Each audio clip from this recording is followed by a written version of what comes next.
Hello guys, welcome back to my channel. ఈరోజు నేను మీతోని డిఐఎంఎల్ షేర్ చేస్తున్నాను. డిఐఎంఎల్ అంటే day in my life. So నా డే అనేది మీతో షేర్ చేస్తున్నాను అనమాట. అందరూ క్వారంటైన్లో ఉన్నాం కదా, డేస్ అస్సలు బాగాలేదు, బయట ఏం బాగాలేదు, కోవిడ్ ఉంది, మనం బయటికి వెళ్ళడానికి కూడా చాలా భయపడుతున్నాము. సో ఇంట్లోనే ఉంటున్నాము, ఏ పనైనా ఇంట్లో నుండే చేసుకుంటున్నాము. సో బయటికి అయితే వెళ్ళట్లేదు కాబట్టి సో ఈ క్వారంటైన్ లైఫ్లో నా డేని మీతో షేర్ చేస్తున్నాను. సో పెద్దగా ఇంట్రెస్టింగ్గా ఏమి ఉండదు, నార్మల్గా అందరిలాగే ఉంటుంది. సో క్వారంటైన్ లైఫ్లో డే స్పెండ్ చేయాలి అంటే ఇంట్లో చాలా కష్టంగా ఉంటుంది. బయటకి ఎక్కడికి వెళ్ళకుండా ఇంట్లోనే ఉండి మనం ఏం చేస్తున్నాము ఏంటి అనేది కూడా అర్థం కావట్లేదు. సో ఫస్ట్ ఆఫ్ ఆల్ నేను వచ్చేసి మార్నింగ్ 7:30కి అలా లేచాను అనమాట. 7 to 7:30 మిడిల్లో లేచాను. సో లేవగానే నేను బిల్డింగ్ పైకి వెళ్ళాను. సో బిల్డింగ్ పైకి వెళ్ళి నేను అలా వాకింగ్ చేస్తూ ఉంటానన్నమాట ఎవ్రీడే. మార్నింగ్ వచ్చే సన్లైట్ ఉంటుంది కదా, ఆ సన్లైట్ వచ్చేసి చాలా మంచిది మన హెల్త్కి కూడా. వైటమిన్ డి అనేది మన బాడీకి చాలా అవసరము. సో మార్నింగ్ వచ్చే సన్లైట్ ఏంటంటే మనం అందులో ఎక్కువ వైటమిన్ డి ఉండడం వల్ల మనం దానికి ఎక్స్పోజ్ అవ్వడం చాలా మంచిది హెల్త్కి. సో నేను వచ్చేసి మార్నింగ్ బిల్డింగ్ పైకి వెళ్ళేసి కాసేపు అలా వాకింగ్ చేస్తాను అనమాట ఎవ్రీడే. నేను వర్కౌట్స్ అలాంటివి, ఎక్సర్సైజ్ అలాంటివి ఏం చేయను. సో నార్మల్గా వాకింగ్ అయితే ప్రిఫర్ చేస్తూ ఉంటాను ఎవ్రీడే. నాట్ అంటే అప్పుడప్పుడు ఎవ్రీడే చేస్తాను, అప్పుడప్పుడు తప్పిస్తూ ఉంటాను అనమాట. సో ఇప్పుడు నార్మల్గా అంటున్నారు ఎయిర్లో కూడా కోవిడ్ అనేది పాస్ అవుతుంది అని అంటున్నారు కదా. సో నేనైతే మాస్క్ పెట్టుకొని అసలు రావాలి బిల్డింగ్ పైకి. చాలా మంచి గాలి వచ్చిందనమాట, చాలా ఫ్రెష్ ఎయిర్ అనేది వచ్చింది. ఆ ఫ్రెష్ ఎయిరా లేకపోతే కోవిడ్ ఉన్న ఎయిరా కూడా మనం చెప్పలేము అసలు, ఎందుకంటే ఎయిర్లో కూడా పాస్ అవుతుంది కోవిడ్ అనేసి అంటున్నారు కదా. సో మనం బయటికి వెళ్ళినా, అసలు డోర్ తీసి బయటికి వెళ్ళినా కానీ మాస్క్ అనేది ప్రిఫర్ చేయడం చాలా మంచిది. నేనైతే ఆ రోజు మాస్క్ అనేది ఏం పెట్టుకోలేదు, కానీ నెక్స్ట్ డే నుంచి మాస్క్ అనేది ఇంకా పెట్టుకునే వెళ్ళాలి అని చెప్పి అనుకున్నాను ఆ రోజు. సో వాకింగ్ చేయడం అయిపోయాక నేను బిల్డింగ్ పై నుండి దిగేసి నేను లోపలికి వెళ్ళిపోతున్నాను. సో సన్లైట్లో మనము అలా వాకింగ్ చేస్తూ కాసేపు అలా ఉంటే చాలా మంచిది. సో నేను మార్నింగ్ అలా కాసేపు వాకింగ్ చేసి వాటర్ అయినా లేకపోతే లెమన్ వాటర్ అయినా ఏదైనా ఒకటి తీసుకుంటాను. సో ఇక్కడ వచ్చేసి లెమన్ వాటర్ అనేది షుగర్ అండ్ సాల్ట్ వేసేసి అందులో లెమన్ వేసి నేను ఆ వాటర్ అనేది తాగుతున్నాను. ఎవ్రీడే ఈ వాటర్ అనేది తాగను నేను. నార్మల్గా ఒక బాటిల్ వాటర్ అనేది మార్నింగ్ తాగడం చాలా మంచిది అనమాట. హైడ్రేటింగ్గా ఉంటుంది మన బాడీ కూడా, మన స్కిన్కి కూడా చాలా మంచిది మార్నింగ్ అలా తాగితే. మనం ఎంత స్కిన్ కేర్ పాటించినా కానీ మనం నార్మల్గా వాటర్ అనేది పక్కా తీసుకోవాలి, ఎందుకంటే అది ఇన్నర్ గ్లో ఇస్తుంది అనమాట, హైడ్రేటింగ్గా ఉంటుంది బాడీ అనేది. సో ఇలా వాటర్ ఆర్ లెమన్ వాటర్ అలా తాగేసి నేను ప్లాంట్స్కి ఇక్కడ వాటర్ పోస్తున్నాను. సో ఈ ప్లాంట్స్ వచ్చేసి నేను ఇన్స్టాగ్రామ్ పేజ్లో తీసుకున్నాను అనమాట. ప్లాంట్స్ అనేవి మనం పాట్స్ అనేవి మనం కస్టమైజ్ చేసుకోవచ్చు, మనకు నచ్చిన థీమ్ అనేది సెలెక్ట్ చేసుకోవచ్చు. సో తర్వాత నేను మీతోని ఒక మంచి ఫేస్ వాష్ అనేది షేర్ చేస్తున్నాను. సో నేను కూడా మార్నింగ్ రెగ్యులర్గా ఫేస్ వాష్ యూజ్ చేస్తాను. అది చాలా హైడ్రేటింగ్గా ఉంటుంది. నార్మల్గా మనం బ్రషింగ్ అలా చేసేసుకున్న తర్వాత ఫేస్ వాష్ అనేది చేసుకుంటాం కదా, సో ఆ ఫేస్ వాష్ అనేది నేను ఈ టైంలో యూజ్ చేస్తాను అనమాట. సో ఆ ప్రోడక్ట్ వచ్చేసి వావ్ స్కిన్ సైన్స్ నుండి Himalayan rose foaming face wash.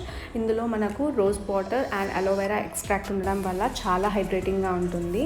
మనకు ఎలాంటి హార్మ్ఫుల్ ఇంగ్రీడియంట్స్ అనేవి ఉండవు. Parabens, sulphate, silicon, synthetic colour అనేవి ఉండవు అనమాట.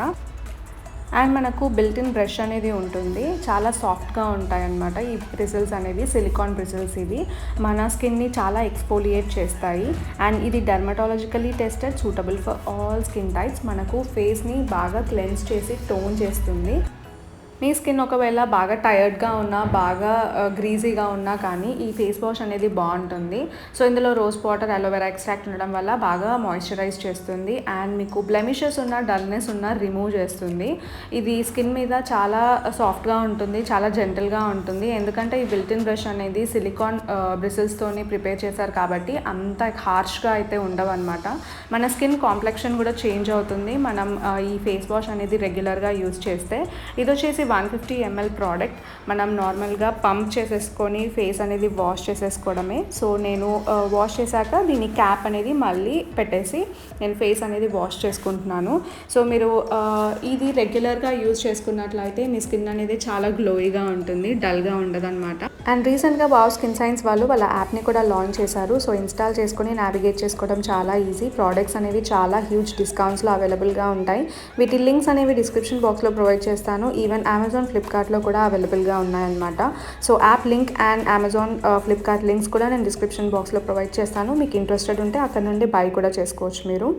ఫేస్ మీద బ్లెమిషెస్ ఉన్నా కానీ రిమూవ్ చేస్తుంది. మనకు డల్ స్కిన్ అనేది ఉండదు మార్నింగ్. సో మార్నింగ్ రొటీన్ వచ్చేసి నేను ఈ ఫేస్ వాష్ అనేది యూజ్ చేస్తాను. తర్వాత వెంటనే ఇక్కడ నార్మల్గా ఫ్రూట్స్ అనేది తీసుకుంటున్నాము. సో నార్మల్ పొద్దున్నే ఇలా వస్తారు కదా, సో ఇంటి ముందుకైతే సో ఇతనైతే వచ్చాడు. మేమైతే ఫ్రూట్స్ తీసుకుందామని చెప్పి చూస్తున్నాము. సో ఇది సమ్మర్ సీజన్ అండ్ మనకు మ్యాంగోస్ అంటే పిచ్చి, నాకైతే చాలా పిచ్చి మ్యాంగోస్ అంటే. మీ అందరికి కూడా ఇష్టమనే అనుకుంటున్నాను. ఇష్టమైతే కామెంట్ సెక్షన్లో మెన్షన్ చేయడం మర్చిపోకండి.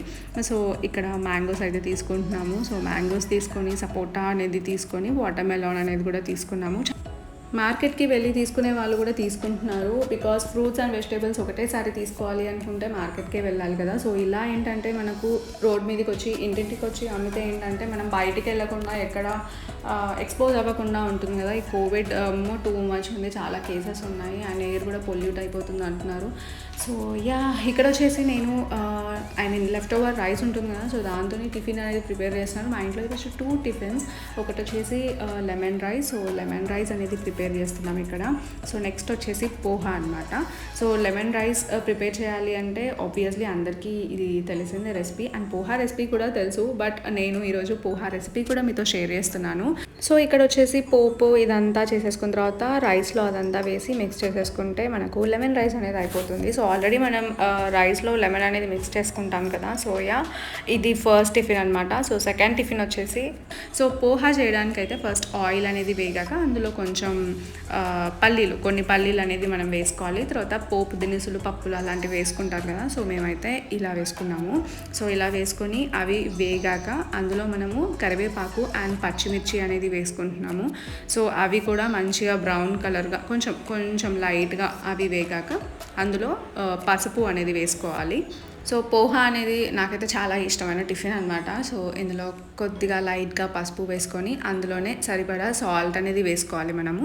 సో సాల్ట్ వేసేసుకొని బాగా మిక్స్ చేసేసుకొని పోహా అనేది ఇందులో వేసుకోవాలి. సో పోహా వేసుకునే ముందు ఏంటంటే మనము పోహాని లైట్గా వాష్ చేసేసుకొని మరీ ఎక్కువ కూడా వాష్ చేయొద్దు. సో నార్మల్గా ఒకసారి 2 టైమ్స్ అలా 1 to 2 టైమ్స్ అలా వాష్ చేసేసుకొని అది పక్కన పెట్టేసుకొని సో అది నార్మల్గా ఇలా విడివిడిగా వేసుకోవాలి. సో పోహా అటుకులు వేరేలా ఉంటాయి, నార్మల్ అటుకులు వేరేలాగా ఉంటాయి. రెండింటికి డిఫరెన్స్ అనేది ఉంటుంది. నార్మల్ అటుకులు అయితే ఏంటంటే కొంచెం లైట్ వెయిట్గా ఉంటాయి. సో మనం అది పోహా చేసుకుంటే చాలా ముద్దగా అయిపోతాయి. సో దానికన్నా ఇలా పోహా అటుకులు సపరేట్గా ఉంటాయి కదా, కొంచెం థిక్గా ఉంటాయి కదా. సో అలాంటివి తీసేసుకొని వాష్ చేసేసుకొని ఇలా విడివిడిగా వేసుకొని సో ఇలా మిక్స్ చేసేసుకున్న తర్వాత నేను లైట్గా లెమన్ అనేది వేస్తున్నాను. సో ఈ లెమన్ వేసుకుంటే ఇంకా టేస్టీగా ఉంటుంది పోహా అనేది. సో ఈరోజు టిఫిన్ వచ్చేసి పోహా అనమాట. ఎంతమందికి పోహా అంటే ఇష్టం అనేది కామెంట్ సెక్షన్లో షేర్ చేయండి. నాకైతే చాలా ఫేవరెట్ టిఫిన్ అనమాట. సో నేను పోహా ప్రిపేర్ చేసిన వెంటనే టీవీ చూసుకుంటూ బ్రేక్ఫాస్ట్ అనేది అయిపోయింది నాది. సో నేను చూపించిన ఫేస్ వాష్ లింక్స్ అనేవి నేను డిస్క్రిప్షన్ బాక్స్లో ప్రొవైడ్ చేస్తాను. అండ్ ఇక్కడ వచ్చేసి ఇందాక మనం మ్యాంగోస్ తీసుకున్నాం కదా. సో మ్యాంగోస్ అనేవి కట్ చేసుకొని తింటున్నాం అనమాట. సో మ్యాంగోస్ అంటే మనకు సమ్మర్ సీజన్ అంటే చాలు మ్యాంగోస్ గుర్తొచ్చేస్తాయి. సో మ్యాంగోస్ తినకుండా సమ్మర్ సీజన్ అనేది అస్సలు పోదు. సో నాకైతే మ్యాంగోస్ చాలా చాలా ఇష్టం. సో ఇక్కడ నేను మ్యాంగోస్ తినేసాక లంచ్కి బిర్యానీ ప్రిపేర్ చేస్తున్నాము. సో ఆ రెసిపీ మీతో షేర్ చేస్తున్నాను నేను. సో మటన్ బిర్యానీ అనమాట. ఇందులో అయితే మటన్ తీసేసుకొని అందులో జింజర్ గార్లిక్ పేస్ట్ అనేది వేసుకొని బాగా మిక్స్ చేసుకోవాలి. మిక్స్ చేసుకోవద్దు. సో దాని తర్వాత ఇంకా యాడ్ చేసేవి కూడా చాలా ఉన్నాయి. సో ఇలా జింజర్ గార్లిక్ పేస్ట్ వేసేసుకున్న తర్వాత ఇందులో కర్డ్ అనేది వేసుకుంటున్నారు. సో నార్మల్గా కర్డ్ అనేది బాగా మిక్స్ చేసేసుకొని వేసుకుంటున్నాము. సో అలాగే వేసుకోకుండా నీట్గా ఎక్కువగా మిక్స్ చేసేసుకొని ఇందులో వేసుకోవాలి. సో నార్మల్గా మనం బయట నుండి ఆర్డర్స్ అనేవి పెట్టుకోకుండా ఇంట్లోనే ఉండి మటన్ బిర్యానీ చికెన్ బిర్యానీ చేసుకుంటూ ఉండాలి. సో ఇంట్లో అయితే మాది రోజు లంచ్కి మటన్ బిర్యానీ అండ్ ఇందులో మనము పచ్చిమిర్చి అండ్ కొత్తిమీర, పుదీనా అండ్ లెమన్ ఉంటుంది కదా, ఆల్రెడీ కట్ చేసుకొని పెట్టుకొని ఇందులో పచ్చిమిర్చి, కొత్తిమీర, పుదీనా వేసుకొని దాని తర్వాత లెమన్ అనేది మనం లెమన్ జ్యూస్ అనేది వేసుకోవాలన్నమాట. సో అది నేను లాస్ట్లో వేస్తాను. సో ఇప్పుడైతే కట్ చేసుకున్న కొత్తిమీర, పుదీనా వేసుకున్నాక కారం సరిపడా కారం వేసుకోండి. మీరు ఎన్ని కేజీస్ బిర్యానీ చేసుకుంటున్నారు, మటన్ ఎన్ని కేజీస్ తీసుకున్నారు అనేది చూసుకొని కారం అనేది వేసుకోండి. సో ఇక లైట్గా పసుపు అనేది వేస్తున్నాము. సో పసుపు వేసుకుంటేనే బెటర్ బిర్యానీలో, తర్వాత మిక్స్ చేయడం కొంచెం కష్టం కదా. సో పసుపు అనేది వేసుకోవాలి. సో కారం అయితే ఎక్కువగా వేసుకుంటేనే బెటర్ మ్యారినేషన్కి. సో ఇలా మనము కారం వేసుకున్న తర్వాత మనం పసుపు వేసుకున్నాక సాల్ట్ అనేది వేసుకోవాలి. సాల్ట్ మనం సరిగ్గా టేస్ట్కి తగ్గట్టు వేసుకోండి. ఎక్కువగా వేసుకుంటే కూడా మొత్తం స్పాయిల్ అయిపోతుంది. సో లైట్గా వేసుకొని మ్యారినేట్ చేసుకున్నాక టేస్ట్ అనేది చూసుకోండి. సో ఇక్కడ వచ్చేసి గరం మసాలా అనేది వేస్తున్నాం మేము. బిర్యానీ మసాలా, గరం మసాలా 2 వేస్తున్నాం అనమాట ఇక్కడ. సో తర్వాత లెమన్ అనేది పిండేసుకోవాలి. సో లెమన్ జ్యూస్ అనేది కూడా కొంచెం ఎక్కువగా తీసుకుంటేనే బిర్యానీ చాలా టేస్టీగా ఉంటుంది. మీరు తీసుకునే కర్డ్ని బట్టే మనకు చాలా ఎక్కువ మ్యారినేట్ అయ్యి అదే గ్రేవీగా వస్తుంది అనమాట. సో చాలా యమ్మీగా టేస్టీగా ఉంటుంది. సో ఇక్కడైతే లెమన్ అనేది మిక్స్ చేసేసుకొని తర్వాత లెమన్ అనేది వేసుకున్నాక మనం మ్యారినేషన్కి నీట్గా మిక్స్ చేసుకోవాలన్నమాట. సో బాగా కలుపుకొని కాసేపు పక్కన పెట్టేసుకోండి. లైక్ ఒక 1 hour or 2 hours వరకు పక్కన పెట్టేసుకుంటే బెటర్. సో మేము వచ్చేసి లైక్ ఒక 1 to 1.5 వరకు పక్కన పెట్టేసుకున్నాము. సో ఇలా మ్యారినేట్ చేసుకున్న తర్వాత మీరు టేస్ట్ అనేది చూసుకొని మీకు సాల్ట్ అండ్ కారం అనేది పర్ఫెక్ట్గా ఉందా అనేది చూసుకోండి. తర్వాత ఆనియన్స్ని ఇలా కట్ చేసుకోవాలి. ఇలా కట్ చేసుకొని డీప్ ఫ్రై చేసుకోవాలన్నమాట. సో మేమైతే ఆయిల్ ఎక్కువగా తినం కాబట్టి సో నార్మల్గా లైట్గా నెయ్యిను ఆయిల్ అనేది వేసుకొని మేము ఇక్కడ ఆనియన్స్ అనేది వేయించుకుంటున్నాము. సో ఇందులోనే మేము ఆయిల్ అండ్ నెయ్యి వేసుకున్న తర్వాత మనం ఈ ఆనియన్స్ కట్ చేసుకున్న ఆనియన్స్ అనేది ఇందులో వేసుకొని సో నీట్గా బ్రౌన్ కలర్ అయ్యేంత వరకు వేయించుకుంటూనే ఉండాలి. ఊరికే కలుపుతూనే ఉండాలి. నార్మల్గా అయితే డీప్ ఫ్రై చేసుకుంటారు కదా, సో అలా అయితే క్రిస్పీగా వస్తాయి. ఇలా అయితే మరీ అంత క్రిస్పీగా అయితే రావు. ఆనియన్స్ అనేవి నార్మల్గా వస్తుందన్నమాట, మెత్తగా ఉంటాయి, కొంచెం స్వీట్గా ఉంటాయి ఆనియన్స్ అనేవి. సో అలా ఉంటేనే మాకు ఇష్టం అనమాట. సో మేమైతే ఇలా చేసుకుంటున్నాం. మీరు ఒకవేళ కావాలి అనుకుంటే డీప్ ఫ్రై చేసుకోండి ఆనియన్స్ని, అది కూడా చాలా టేస్టీగా ఉంటుంది. సో ఇలా ఊరికే మిక్స్ చేస్తూనే ఉండాలన్నమాట. మిక్స్ చేస్తూ ఉంటే మనకు కలర్ అనేది చేంజ్ అవుతుంది. సో బాగా బ్రౌన్ వచ్చేసాక పక్కన పెట్టేసుకొని బాస్మతి రైస్ అనేది తీసుకొని రైస్ని నీట్గా వాష్ చేసుకొని పక్కన పెట్టేసుకోండి. సో నేనైతే బాస్మతి రైస్ తీసేసుకొని సో ఇలా నాకు సరిపడా మటన్ ఎంత తీసుకున్నానో సో దానికి సరిపడా రైస్ తీసేసుకొని పక్కన పెట్టేసుకున్నాను. తర్వాత ఇలా బిర్యానీ ఆకు బగారాకు తర్వాత ఇవన్నీ మసాలావి ఉంటాయి కదా, సో అవన్నీ లైట్గా బాయిల్ అయిన వాటర్లో వేసుకోవాలి. సో ఇందులోనే మనము రైస్ అనేది ఉడికించుకుంటాం కదా, సో మనకు ఏవైతే బగారాకు అండ్ మనకు మసాలావి ఇవన్నీ ఉంటాయి కదా, సో ఆ పట్ట మొత్తం అవన్నీ వేసేసుకుని మనము ఇది బాగా బాయిల్ అయ్యే టైం వరకు ఉంచుకోవాలి. అండ్ ఇందులో లైట్గా సాల్ట్ కూడా వేసేసుకుంటేనే మంచిది, టేస్ట్ అనేది ఉంటుంది. రైస్కి కూడా సాల్ట్ అనేది వెళ్తుంది. సో ఇవన్నీ వేసుకున్న తర్వాత బాగా బాయిల్ అయ్యే వరకు పెట్టుకోవాలి. ఇందులో పచ్చిమిర్చి కూడా వేసుకోవాలి అండ్ కట్ చేసుకున్న పుదీనా కొత్తిమీర కూడా ఇందులో వేసుకోవాలి. ఒక 5 to 10 minutes వరకు మనకు రోలింగ్ అవుతూ ఉంటాయి కదా, బాయిల్ అవుతూ ఉంటాయి కదా, అప్పటి వరకు పెట్టుకోవాలన్నమాట. సో అవి అయ్యేంతలోపు ఇక్కడ ఒక గిన్నె తీసేసుకొని సో మనం ఏదైతే ఇందులో అయితే బిర్యానీ చేసుకుంటున్నామో సో మాకైతే బిర్యానీ హండీ అనేది ఉంది, కానీ ఇంత ఎక్కువ రైస్ అనేది పట్టదు కాబట్టి సో మేమైతే నార్మల్గా ఒక పెద్ద గిన్నె అనేది తీసుకున్నాము. సో అందులో ఏంటంటే మనం ఆయిల్ అనేది స్ప్రెడ్ చేసుకోవాలి. సో ఇలా ఆయిల్ అనేది స్ప్రెడ్ చేసుకుంటే ఏంటంటే కొంచెం మ్యారినేషన్ చేసుకున్నవి వేస్తాం కదా, సో ఇందులో అప్పుడు అడుగంటకుండా ఉంటుంది. సో ఇలా అయితే గిన్నెకి మంచిగా ఆయిల్ అనేది పెట్టేసుకొని బాగా స్ప్రెడ్ అయితే చేసుకోండి చుట్టూరా. సో ఇలా స్ప్రెడ్ చేసుకున్న తర్వాత ఇందులో మనం ఏదైతే మ్యారినేట్ చేసుకున్నామో సో అది ఇందులో వేసుకోవాలన్నమాట. అది వేసుకొని స్ప్రెడ్ చేసేసుకోండి. సో బిర్యానీ చేసుకునేటప్పుడు ఏంటంటే మటన్ బిర్యానీ చేసుకునేటప్పుడు ఏంటంటే అన్ని పీసెస్ అన్నీ కిందనే ఉండాలి. చికెన్ బిర్యానీకి అలా చేసుకోరు, నార్మల్గా లేయర్ వైజ్ పెట్టుకుంటారు కదా. సో మేమైతే మా స్టైల్లో అయితే మేము మటన్ బిర్యానీ చేసుకుంటే అన్నీ కిందనే పెట్టేసుకుంటాం అనమాట. సో ప్రెషర్ కుక్కర్ వాడే వాళ్ళు కూడా ప్రెషర్ కుక్కర్తో కూడా బిర్యానీ చేసుకుంటారు కదా, సో మేము వచ్చేసి ఇలా చేస్తాము.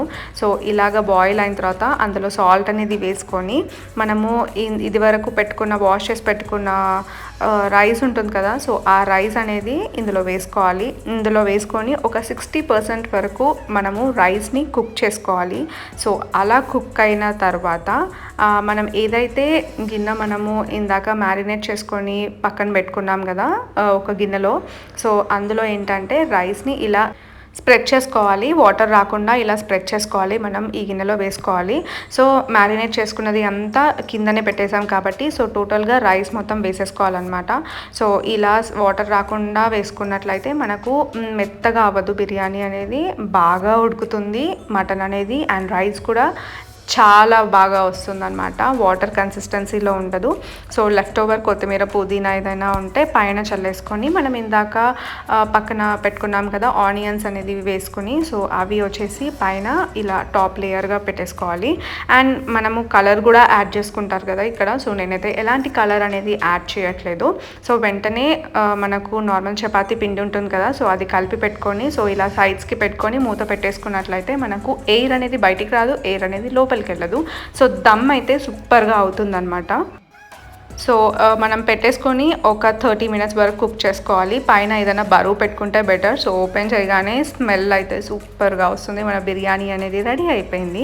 సో చాలా బాగా వచ్చింది, టేస్ట్ మాత్రం చాలా చాలా బాగుంది. సో ఇలా కుక్ అయిపోతుంది అనమాట. చాలా ఈజీ ప్రాసెస్ కదా. మ్యారినేట్ చేసుకున్నాము, ఇలా రైస్ 60% వరకు కుక్ చేసుకున్నాము, పక్కన పెట్టేసుకున్నాము అంటే బిర్యానీ అనేది చాలా ఈజీగా ప్రిపేర్ అయిపోతుంది. సో నేను ప్లేట్లో సర్వ్ చేసేసుకొని తినేసాను. ఇది వచ్చేసి లంచ్. అండ్ నైట్కి కూడా ఈజీగా వచ్చేస్తుంది బికాస్ చాలా ఎక్కువ క్వాంటిటీ అనేది ఉంది కదా. సో నేను నైట్కి కూడా ఇదే తినేసాను అనమాట. సో నా ఛానల్లో అయితే నేను ఎలాంటి వ్లాగ్స్ అనేవి పోస్ట్ చేయలేదు. ఇదే నా ఫస్ట్ వ్లాగ్ అనమాట. మీకు నచ్చిందని అనుకుంటున్నాను. DIML day in my life. So క్వారంటైన్లో ఇలా డే అనేది స్పెండ్ అయిపోయింది. సో మీకు నచ్చితే వీడియోని లైక్ చేయండి, షేర్ చేయండి. అలాగే నన్ను నా ఛానల్ని ఫస్ట్ టైం చూసినట్లయితే ఛానల్ని కూడా వెంటనే సబ్స్క్రైబ్ చేసుకోండి. పక్కన బెల్ ఐకాన్ ఉంటుంది, అది క్లిక్ చేస్తే నేను వీడియో పెట్టగానే మీకు నోటిఫికేషన్ వస్తుంది. Thanks for watching.